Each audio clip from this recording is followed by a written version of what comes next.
కల్పన ఎవరో తెలుసుకుని కల్పనని నిలదీసి అసలు నిజం తెలుసుకున్న బాలు కల్పనని ఇంటికి తీసుకువచ్చి రోహిణి మరియు మనోజ్ బండారాన్ని ఇంట్లో అందరి ముందు బయట పెట్టించిన బాలు రోహిణి చెంప పగలగొట్టి మనోజ్తో మాట్లాడకుండా చేసిన ప్రభావతి. అసలు కల్పన సడన్గా రావడం ఏంటి, ఇదంతా ఎలా జరిగిందో తెలుసుకుందాం అనుకుంటే ఇప్పుడు మా ఛానల్ తప్పకుండా సబ్స్క్రైబ్ చేసుకుని మా వీడియోని షేర్ చేసి మా వీడియోని ఒక లైక్ చేయండి. ఈ వీడియోని పూర్తిగా చూడండి, అప్పుడే మా కథ మీకు అర్థమవుతుంది. ఇక మనోజ్ విల్లా కొనడం వల్ల ఆ విల్లా కొన్న తర్వాత ఇక డబ్బులు తీసుకుని అక్కడి నుంచి ఆ బ్రోకర్ అయితే పారిపోతాడు. ఇక పారిపోవడంతో హ్యాపీగా ఇంట్లో అయితే ఒక 2 రోజులు ఉంటారు. 2 రోజులు హ్యాపీగా ఉన్నాక అప్పుడే ఇక అసలైన ఇంటి ఓనర్ వచ్చి ఇక బయటికి వెళ్ళిపోమని చెప్పడంతో ఇక మనోజ్ వాళ్ళు చాలా బాధపడతారు. ఏడ్చి ఏం చేయాలో తెలియక ఇక చాలా బాధపడుతూ ఉంటారు. ఇక అందరూ అయితే వాళ్ళ ఇంటికి వెళ్ళిపోతారు. ఏంట్రా మనోజు, అసలు సిగ్గు లేకుండా ఎలా తయారయ్యావురా? ఆ మాత్రం చూసుకోవక్కర్లేద్దా? 30 లక్షల చేతిలో పెట్టావు, ఆ మాత్రం చూసుకోవద్దా? అసలు వాళ్ళు ఫ్రాడ్ వాళ్ళ లేకపోతే మంచి వాళ్ళ తెలుసుకోవాల్సిన అవసరం లేదా అని సత్యం తిడుతుంటే బాలు మాత్రం కూర్చుని ఇక అలా మీనాతో సరదాగా మాట్లాడుతూ ఉంటాడు. రేయ్, ఏంట్రా ఇక్కడ ఏం జరుగుతుంది, నువ్వేం చేస్తున్నావు? ఇక్కడ సీరియస్ మ్యాటర్ జరుగుతుంటే ఏంటి మీ ఆవిడతో ఊసులు చెప్పుకుంటున్నావు అని చెప్పేసి ఇక ప్రభావతి అంటుంటే, ఇప్పుడు ఏం చేయమంటావు? ఆడు బంగ్లా కొన్నప్పుడు నేను సంతోషపడలేదు అని చెప్పేసి బాధపడిపోయావు పొలమని. ఇప్పుడు వాడు బంగ్లా కొన్నాడు, కానీ ఏమైంది, మోసపోయాడు 30 లక్షలు. నన్నంటావేంటి? నేను చెప్పాను వాడు ఫ్రాడ్ గాడ్లా ఉన్నాడు, జాగ్రత్త. అంతా 5 కోట్ల విలువ చేసే విల్లా 3 కోట్లకి ఇస్తున్నాడు. ఆ 3 కోట్ల విలువ చేసే విల్లా 30 లక్షలకి రిజిస్ట్రేషన్ చేసుకుందామని మాట్లాడుకుంటున్నాడు. ఇక అలా అడ్వాన్స్కి 30 లక్షలు మాత్రం ఎందుకు అడుగుతారు? అందులో ఇప్పుడు 3 లక్షలు కాబట్టి సగానికి సగం అడ్వాన్స్గా ఇమ్మని ఎవరన్నా అడుగుతారు. కానీ వాడు 30 లక్షలు అడిగాడని చెప్పేసి నేను వద్దని చెప్పాను. అయినా నా మాట వినకుండా మనోజ్ గాడు ఇల్లు కావాలి, విల్లా కావాలి అంటూ వెళ్ళిపోయాడు. అప్పుడు వద్దని చెప్పినప్పుడు నా మాట వినలేదు. ఇవాళ వాడి బాధ నేనెందుకు వినాలి అని బాలు అంటుంటే, రేయ్ ఏంట్రా ఆ మాటలు, ఏంటి మాట్లాడుతున్నావు? వాడు 30 లక్షలు కోల్పోయాడని ఎంత బాధపడుతున్నాడో, వాడితోటి ఇలాగా నువ్వు మాట్లాడేది?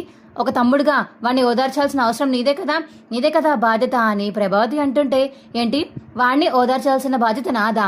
నేను చెప్పినప్పుడు నా మాట వాడేమన్నా విన్నాడా? నా మాట వినుంటే 30 లక్షలు మిగిలేవి. ఇప్పుడు చూడు ఏమైంది, 30 లక్షలు వాళ్ళు తీసుకుని పారిపోయి ఉన్న ఇంట్లో 2 రోజులు ఉన్నాం. 30 లక్షల కోసం ఆ 2 రోజులు ఆ ఇంట్లో ఉన్నట్టు అయ్యింది. వాళ్ళ ఇంట్లోంచి బయటికి గంటే లేదా మనల్ని? చూసారా ఎంత అయిందో అనిక బాలు అంటుంటే, అది వాడికి తెలియక జరిగిందిరా అని ప్రభావతి అంటుంది. ఏంటి ప్రభా, తెలియక జరిగిందా? వాడికి తెలీదా? ముందు వెనకాతల డాక్యుమెంట్స్లో ఏమున్నాయో చూసుకోవాల్సిన అవసరం లేదా?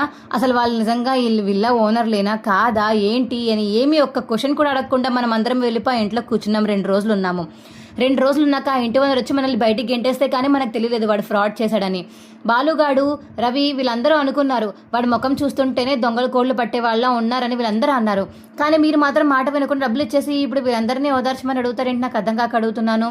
అయినా మోసపోయింది నీ తప్పురా మనోజ్ అని చెప్పేసి ఇంకా సత్యం అంటుంటే, అదేంటి నాన్న వాడు 30 లక్షలు కొట్టేశాడు, నన్నంటావేంటి నాన్న నువ్వు అని చెప్పేసి ఇక మనోజ్ అంటుంటే, నిన్ను అనకపోతే ఇంకెవరిని అనమంటావు? నువ్వే సంపాదించావు, నిన్ను పొగిడాము, నువ్వు వాడిని నమ్మి వాడి చేతితో డబ్బులు పెట్టావు, వాడు మోసం చేసి పారిపోయాడు. ఇప్పుడు నిన్నే కదా అనాలి. అప్పుడు కూడా నీళ్ళెవరు కల్పన ఎవరు ఆ అమ్మాయి తీసుకువెళ్ళిపోయి ఇలా ఇచ్చేసింది అలా ఇచ్చేసింది అని చెప్పేసి అన్నావు కదా. అప్పుడు ఆ అమ్మాయి కూడా నీ దగ్గర నుంచి డబ్బులు తీసుకుని పారిపోయిన అమ్మాయే కదా. ఆ అమ్మాయిని తప్పు పట్టాలి, నేను తప్పు పట్టాలా? ఆ అమ్మాయిని బాగా నమ్మి నీ దగ్గర నుంచి నువ్వు నాన్న డబ్బులు తీసుకువెళ్ళిపోయి ఆ అమ్మాయికి ఇచ్చేసావు. ఆ అమ్మాయి డబ్బులు పట్టుకుని పారిపోయింది. ఇప్పుడు ఆ అమ్మాయి తప్ప నీ తప్ప అంటే నీదే తప్పని చెప్తాము. అమ్మాయిది కూడా ఎంతో కొంత తప్పు ఉంటే ఉంటుంది. కానీ నువ్వు మాత్రం నాన్న డబ్బులు వెళ్ళిపోదాము అన్న కారణంతో వెళ్ళిపోయావు. అప్పుడు కూడా నాన్న నిన్ను క్షమించి ఇంట్లో ఉంచారు. ఇప్పుడు ఏం చేయమంటావు చెప్పురా? నువ్వే 30 లక్షలు నీ అంతటి నువ్వే పోగొట్టుకున్నావు. అయినా నాకు అవన్నీ అనవసరం. మా డబ్బులు ఎప్పుడు ఇస్తావో మాకు చెప్పు. నాన్న 40 లక్షలు, నా 2 లక్షలు, మొత్తం 42 లక్షలు ఎప్పుడు ఇస్తావో అది చెప్పు, దాన్ని బట్టి మాట్లాడుకుందామని బాలు అంటుంటే, రేయ్ ఇప్పటికే వాడు డబ్బులు కోల్పోయి కష్టాల్లో ఉంటే నువ్వేంట్రా ఇలా మాట్లాడతావు అని ప్రభావతి అంటుంటే, నేను వాడిని ఏమైనా కష్టపడమని చెప్పానా? ఆ విల్లాకి ఇచ్చే అడ్వాన్స్ ఏదో ఆ డబ్బులు తీసుకొచ్చి నాన్నకి ఇచ్చేసి ఉంటే నాన్న దగ్గర హ్యాపీగా 30 లక్షలు ఉండేవి. నాన్న ఏదో ఒక వ్యాపారం పెట్టుకునేవాడు కదా. నాన్న ఇప్పుడు స్కూల్కి వారం ఒక రోజు స్కూల్కి వెళ్ళాల్సిన అవసరం ఉండేది కాదు కదా. కానీ వాడు అలా ఆలోచించలేదు. విల్లా కొనేసి పెద్ద బంగ్లాలో ఉందామని ఆశపడిపోయాడు. 3 కోట్లు ఎక్కడ, 30 లక్షలు ఎక్కడ? అసలు ఎలా నమ్ముదావురా? ఇంకా 2,70,00,000 ఇవ్వాలి, ఎక్కడి నుంచి తెద్దామని చెప్పేసి అంత పెద్ద విల్లా తీసేసుకున్నావు. అంత ఓవర్ కాన్ఫిడెన్స్ పనికి రాదురా మనోజ్ అని చెప్పేసి ఇక బాలు అంటుంటే, ఏవండి మీరన్నా చెప్పండి వాడిని కొంచెం సైలెంట్గా ఉండమని, ఇప్పటికే 30,00,000 పోయాయని వాడు బాధపడుతుంటే మళ్ళీ పాతవన్నీ తవ్వి డబ్బులు ఇమ్మని అడుగుతాడేంటండి వీడు అని ప్రభావతి అంటుంటే, బాలు నువ్వు అడగడంలో కరెక్టే ఉందిరా, తప్పేమీ లేదు, ఏం పర్వాలేదు అడుగు అని చెప్పేసి ఇక సత్యం అంటాడు. ఏవండి ఏం మాట్లాడుతున్నారండి? మరి ఏంటి ప్రభా, ఏం మాట్లాడమంటావు? వాడి దగ్గర 30,00,000 ఉన్నాయి అని తెలిసినప్పుడు ఆ 30,00,000లో 2,00,000 వీడికి ఇచ్చి, పోనీ 10,00,000 నాకు ఇచ్చి వాడి దగ్గర కొన్ని మీద డబ్బులు ఉంచుకున్నా ప్రాబ్లం లేదు, కానీ మొత్తం తీసుకెళ్ళిపోయి వాడు విల్లా మీదే పెట్టేశాడు. ఆ విల్లా మొత్తం అమ్మేస్తున్నారేమో అని హ్యాపీగా కొనేసుకుంటున్నాము అనే ధ్యాసలోనే వీడన్నీ చేసేసాడు. కానీ ఆఖరికి ఏమైంది? ఆ విల్లా ఓనర్ ఏం చేశాడు?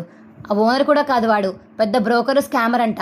పోలీసులు చెప్పారు కదా మనం వచ్చినప్పుడు, ఇంత ఆడంత పెద్ద స్కామరు జస్ట్ అలా మనం పేరు చెప్పగానే ఆయనకు అర్థమైపోయింది. కానీ మనోజ్ గారు ఏ ముందు వెనకట్ల ఏ ఎంక్వైరీ చేయకుండా సంతకం పెట్టేసి డాక్యుమెంట్స్ తీసుకుంటే అయిపోద్ది అనే దృష్టిలోనే ఉన్నాడు. 30,00,000 ఇస్తున్నాము, ఏవో అవుతుందో ఏంటో అని ఎదురుచూపు కానీ ఏమీ లేదు నీకు. అలాగే రోహిణి కూడా అలాగే తయారైంది అని చెప్పేసి ఇక సత్యం అంటుంటే, అది కాదు మావయ్య, అతను డాక్యుమెంట్స్ చూపించాడు, ఆ డాక్యుమెంట్స్ అన్నీ చూసాము, అన్నీ కరెక్ట్గానే అనిపించాయి, అందుకని తీసుకుందామని అనుకుని కన్ఫర్మ్ అయిపోయి తీసుకున్నాం మావయ్య, కానీ లాస్ట్లో వీడిలా మోసం చేస్తాడని కళ్ళ కూడా అనుకోలేదు మావయ్య అని చెప్పేసి ఇక రోహిణి అయితే చాలా బాధపడుతూ చెప్తుంది. వీడు ఇప్పుడు ఈ కోలు బాధలోంచి బయటికి రావాలంటేనే చాలా నిలబడుతుంది, అది కాక ఇంకా మా డబ్బులు ఎప్పుడు ఇస్తాడే ఏంటో వీడు. 30,00,000 వస్తే తీసుకెళ్ళిపోయి డైరెక్ట్గా విల్లా కొనడమే కానీ ఇంట్లో వాళ్ళకి ఇద్దాము అనే మిగత జ్ఞానం కూడా లేదు వీడికి అని బాలు అంటాడు. సర్లే బాధపడకు, నీ ఫ్రాడ్ చేసిన వాడి ఫోటో ఉంది కదా, అది నాకు పంపు, ఆ అబ్బాయిని చూసానులే నేను కూడా, కాకపోతే బయట ఎవరికన్నా చూపించాలి కదా అందుకని అని చెప్పేసి ఇక బాలు అంటుంటే, సరే పంపుతాను రా అని మనోజ్ అంటాడు. ఇక మనోజ్ అయితే బాలుకి ఆ ఫోటో పంపడంతో సరే నేను వెతికి తీసుకొస్తాను అని ఇక బాలు అయితే బయలుదేరుతాడు. ఇక వాడిని ఎవరు మణికంఠని కూడా ఇక బాలు అయితే తోడు తీసుకువెళ్దామని ఫిక్స్ అవుతాడు. రే మణికంఠ కారు ఎక్కు నువ్వు అని చెప్పేసి ఇక బాలు మణికంఠ అయితే ఇద్దరు కారులో ఇక డబ్బులు దొబ్బేసి పారిపోయిన వాడి కోసం అయితే వెతుకుతూ ఉంటారు. నువ్వు మీ ఫ్రెండ్కి సర్ది చెప్పలేకపోయావా? నువ్వు కూడా మోసపోయావా? 5 కోట్ల విల్లా 3 కోట్లకి ఇస్తున్నారని చెప్పేసి నీకెవరు చెప్పారు? అసలు నువ్వు కూడా ఫ్రాడ్వేనా? చెప్పు అని చెప్పేసి ఇక బాలు అంటుంటే, అయ్యో అలా ఏం లేదు బ్రదర్, నాకు మనోజ్ ఎదగడం కావాలి, అందుకనే తను షాప్ పెట్టుకున్నాక చాలా ఆనందపడ్డాను. ఇప్పుడు తను ఇలా ఎదుగుతున్నాడు కదా, ఇంకా మంచి మంచి విల్లాల గంట కొంటే తక్కువకి వచ్చింది 2 కోట్లకి అని చెప్పేసి ఇల్లు చెప్పాను. వాడు కొనేస్తాడని అనుకోలేదు, కానీ కొనేసి మోసపోయాడు. జస్ట్ మామూలుగా నేను విల్లా చూపించడానికి మాత్రమే వాళ్ళు తోడుగా వెళ్ళాను, ఆ డబ్బులు ఇచ్చినప్పుడు గట్టా నేను లేనని చెప్పేసి ఇక మణికంఠ అంటుంటే, సరే అయిపోయిన దానికి ఇప్పుడు ఇవంతా ఎందుకులే కానీ నువ్వు మెయిన్గా ముందు నాకు ఎక్కడ కనిపించాడో, అసలు నువ్వు ఎలా రీచ్ అయ్యావు ఆ అబ్బాయిని, నాకు అన్నీ తెలియాలి, నువ్వు వెతుకు నేను వెతుకుతాను అని చెప్పేసి ఇక మనోజ్ గురించి ఇక మణికంఠ మరియు బాలు అయితే ఇద్దరు వెతుకుతూ ఉంటారు. మనోజ్ని ఎలాగైనా కాపాడాలి, 30,00,000 ఎలాగైనా మనోజ్కి రిటర్న్లో ఇప్పించాలి అనే పట్టుదలతో అయితే ఇక బాలు అయితే ఊరంతా వెతుకుతూ ఉంటాడు. ఇంకెక్కడ దొరకపోయేసరికి ఇక బాలు అయితే ఇంటికి వెళ్ళిపోతాడు. ఇక మీనా అయితే వాళ్ళ అమ్మ వాళ్ళు ఫోన్ చేయడంతో గుడికి అయితే వెళ్తుంది. ఇక గుడికి వెళ్ళి వాళ్ళ అమ్మ వాళ్ళతో అయితే పూజ చేస్తూ ఉంటుంది మీనా. ఇంకో పక్క ఇక బాలు అయితే వెతికి ఇంకా నీరసం వచ్చి ఇంటికి అయితే వెళ్ళిపోతాడు. అప్పుడే ఇక కల్పన దగ్గర నుంచి బాలుకి ఫోన్ వస్తుంది. హలో బాలు, అవైలబుల్గా ఉన్నావా? నేను ఇప్పుడే ఇండియా వచ్చాను, ఇలా నాకు ట్యాక్సీస్ ఏం దొరకట్లేదు, నువ్వు కానీ రాగలవా అని చెప్పేసి ఇక కల్పన ఫోన్ చేసి అడ్రస్ చెప్పడంతో, అవునా మేడం వస్తున్నానండి అని చెప్పేసి ఇక బాలు అయితే కల్పన కోసం వెళ్తాడు. ఇక వెళ్ళి కల్పనని అయితే పికప్ చేసుకుని కల్పనని ఎక్కించుకుని ఇక హోటల్ రూమ్కి అయితే తీసుకువెళ్తాడు.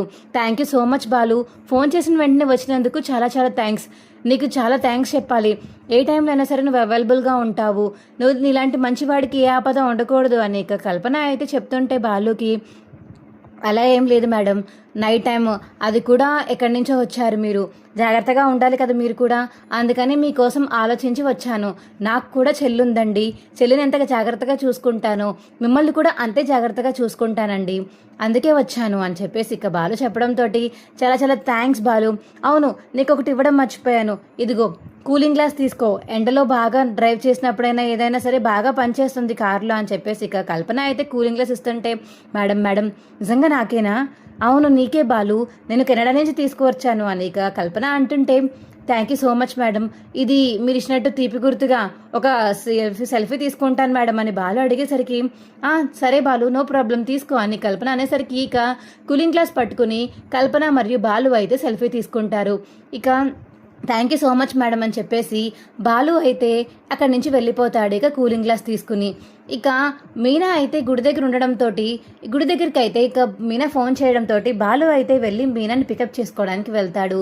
ఏంటి మీనా సడన్గా గుడి ప్లాన్ వేసావేంటి అని ఇక బాలు అడుగుతుంటే, ఏం లేదండి, ఇంట్లో అంతా గందరగోళంగా ఉంది కదా, అందుకని అమ్మ వాళ్ళు కూడా గుడికి వస్తున్నారు, ఏదో మొక్కు ఉందంట, నేను కూడా దేవుడికి మొక్కుకున్నాను, ఇంట్లో అంతా ప్రశాంతంగా ఉంటే నేను కూడా దేవుడి గుడికి వస్తాను, ఇలా కొబ్బరికాయ కొడతానని దేవుడికి మొక్కుకున్నానండి, అందుకనే వచ్చాను అని చెప్పేసి ఇక మీనా చెప్పడంతో, పోన్లే బాగానే మొక్కుకున్నావులే, సరే ఏం అర్థాల పిల్ల, మొత్తం బాగానే జరుగుతుందా నీకు, హాస్పిటల్ అంతా బాగానే ఉందా అని ఇక సుమతితో అయితే మాట్లాడుతూ ఉంటాడు బాలు.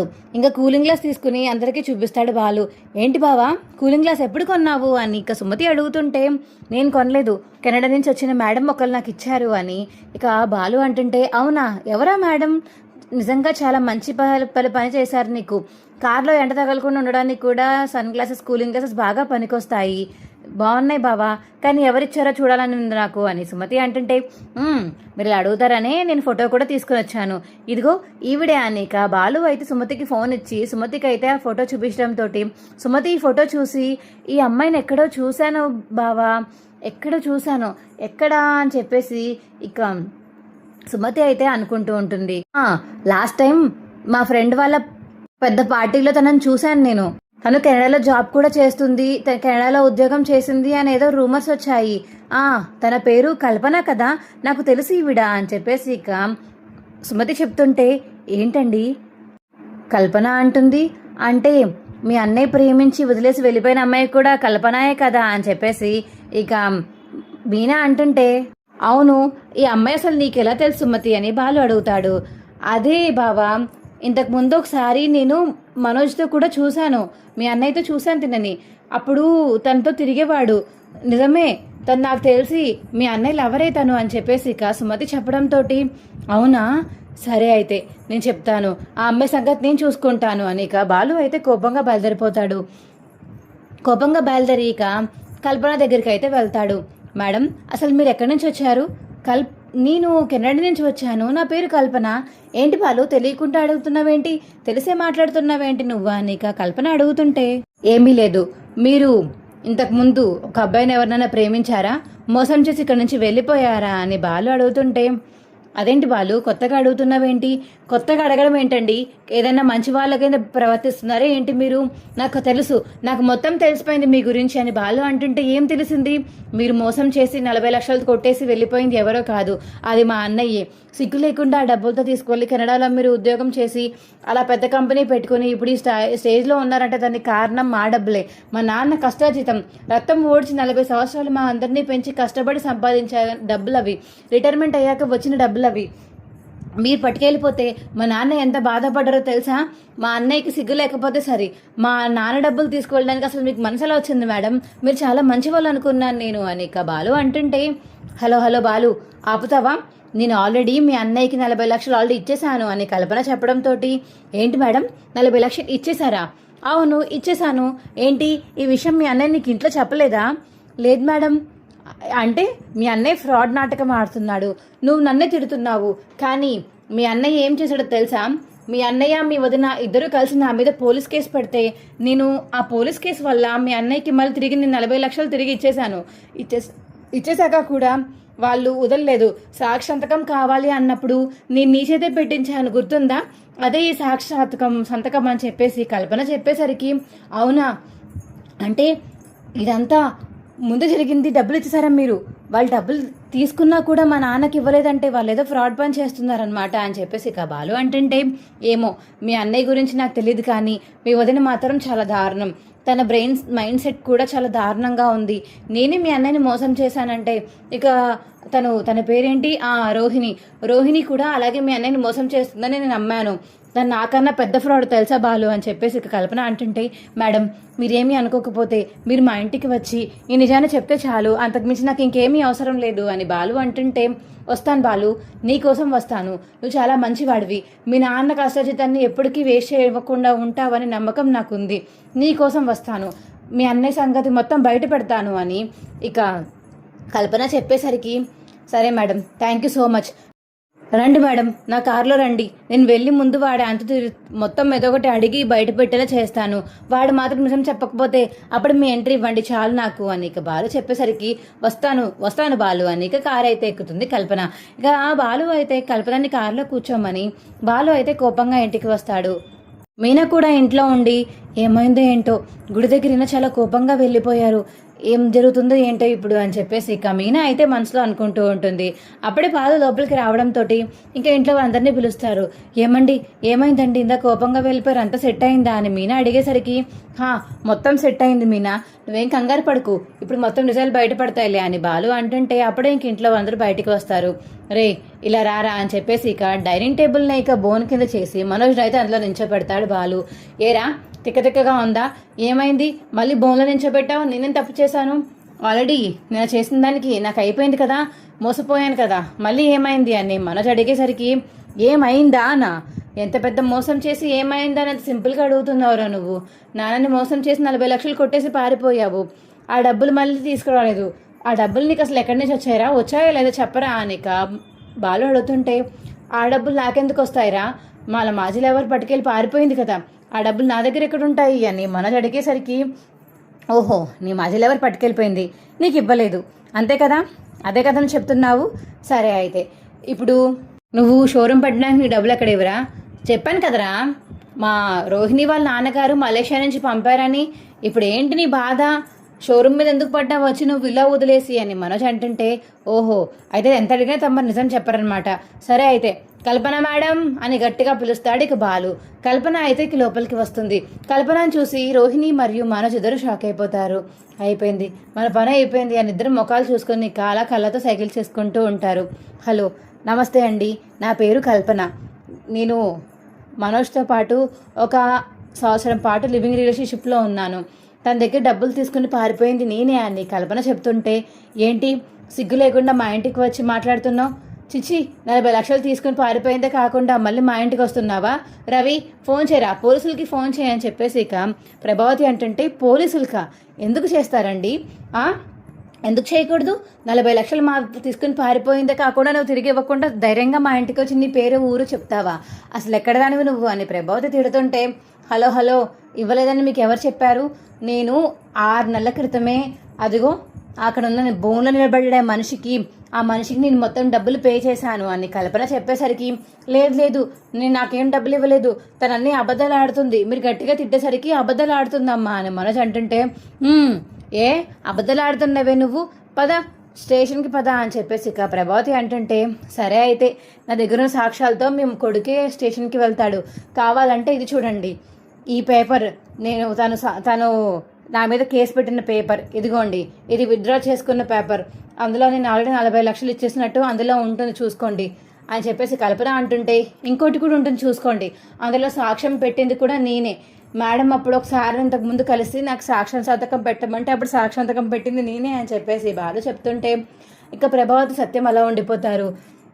నిజమేనండి మీ డబ్బులు తీసుకువెళ్ళాను, నన్ను క్షమించండి, ఆ టైంలో తప్పక తీసుకువెళ్ళిపోయాను, కానీ వీళ్ళు అడిగిన తర్వాత మొత్తం డబ్బులు వాళ్ళకి ఇచ్చేసాను, మీ అబ్బాయి మీకు ఇంట్లో ఏం చెప్పాడో నాకు తెలియదు కానీ నేను మాత్రం మొత్తం డబ్బులు ఇచ్చేసాను, కావాలంటే పోలీస్ స్టేషన్కి వెళ్ళి మీరు కనుక్కోవచ్చు, నా దగ్గర బ్యాంక్ అకౌంట్ ప్రూఫ్ కూడా ఉంది చూపిస్తాను కావాలంటే, మొత్తం మనోజే చేశాడు అని చెప్పేసి ఇక కల్పన చెప్తుంటే అవును నాకేం తెలియదు అత్తయ్య అని చెప్పేసి ఇక రోహిణి అంటుంటే అవును తనకేం తెలీదు, నేను పార్లర్కి వెళ్తే పార్లర్లోంచి నన్ను తీసుకువెళ్ళింది పోలీస్ స్టేషన్కి అమ్మాయి అని చెప్పేసి ఇక కల్పన చెప్పేస్తుంది రోహిణి గురించి.